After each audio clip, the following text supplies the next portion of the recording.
Hello there. They call me Mystery.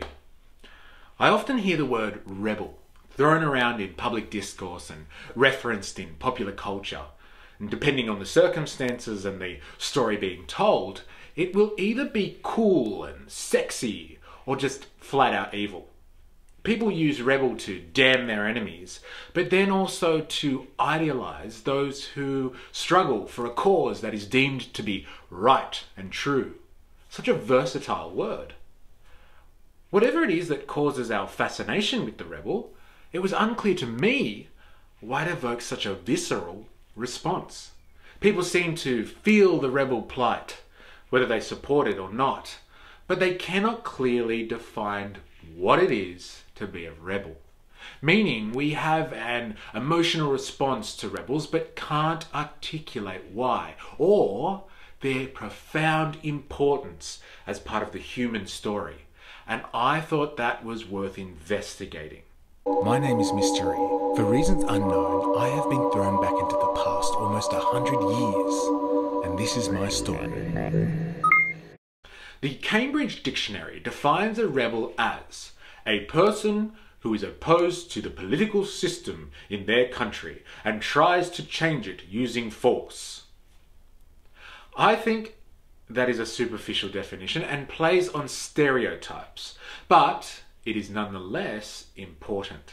This representation shows that official society, in its understanding of the rebel, has no regard for their impact, choosing simply to brand them as someone who is violently anti-establishment. This branding is done without even mentioning the idea of the cause or a sense of purpose. The old saying, rebel without a cause, shows us the natural relationship between the rebel and a cause that is held in the collective human consciousness. It shows that we do understand and value the rebel as an important social archetype who is on a mission, one that comes from deep within our human nature.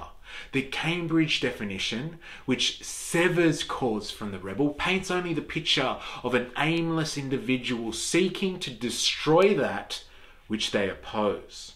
Now, I think definitions like this are important, as careless as they are, because they show us how social standards attempt to limit our thought.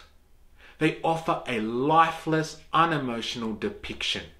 They cut ties with the parts of us that call out to be rebellious. But denouncing the rebel for the establishment is not just about opposing it. More importantly, for them, it's about self-preservation. Diminishing the idea of the rebel to a cold definition, lacking the human spirit and a natural tendency for resistance, diminishes our impulse as humans to keep authority in check and honest. I have heard the rebel described as being akin to a prophet. They stand for ideas that oppose which is generally accepted by society. And when their ideas are expressed to an audience, a receptive one, the rebel is not only heard, but felt. This feeling, like a connection to the soul, sparks one's inner dialogue. This is when the truth within is realized. The spark is ignited and the rebel's cause is connected to the receiver. By spreading truths through action, the rebel makes us confront reality and enlightens our minds to radicalism. A dirty word, but another like rebel that has been hijacked and demonized by our ruling classes. Radicalism, in the sense of the rebel, is the realization that there is no sense in correcting power by appealing to it. You must fight against it. That is what is considered radical. True liberation can only come from overthrowing systems of power that can no longer justify themselves.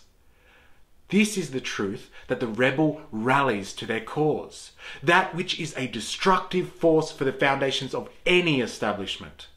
When enough people rally to the rebel's truth, this force can be unstoppable. So, it is clear that the rebel is not motivated simply out of a need to contradict the status quo, but because of an innate understanding that it is better to suffer wrong than do it.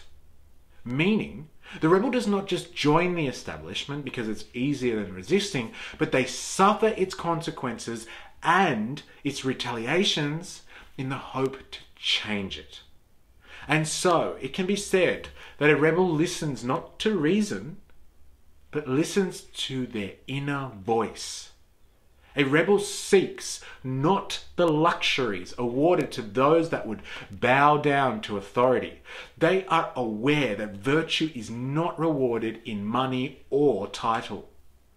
The rebel carries on due to a responsibility to do something even when it means that they will be labelled an enemy of the state. And their actions are the expression of their duty as a responsible person, regardless of the costs. Just because a rebel does not listen to reason does not make them irrational. A rebel, like the underdog, recognizes the stark odds and adversity they face. They have a clear understanding, greater than most, of the true power of evil. Power that is seemingly unlimited, and they acknowledge their own insignificance. Yet, the rebel chooses to rebel anyway. Rebels have hope. They are not optimists. Optimists do what they do because they believe it will work. Rebels do it regardless of how it turns out, simply because it is right and just. They do not fight to win, they fight because it is an affirmation of life, of their right to freedom. Even if the rebel does not seem to achieve any victory, their progression is measured in the pressure they put on the establishment for integrity, honesty, and transparency. This is the only thing that stops free societies from turning fully totalitarian. This is what keeps an establishment honest, not systems and institutions. It is the rebels of society questioning and challenging. The question is, are you a rebel?